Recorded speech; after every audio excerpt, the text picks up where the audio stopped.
सोमनाथाय नमः।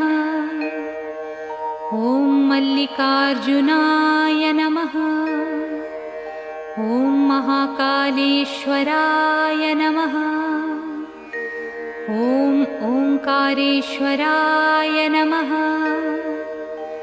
ॐ वैद्यनाथाय नमः। ॐ भीमशंकराय नमः। ॐ रामेश्वराय नमः। ॐ नागेश्वराय नमः। ॐ विश्वेश्वराय नमः।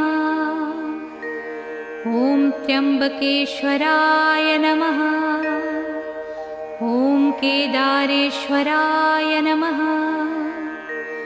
ॐ घुस्मेश्वराय नमः।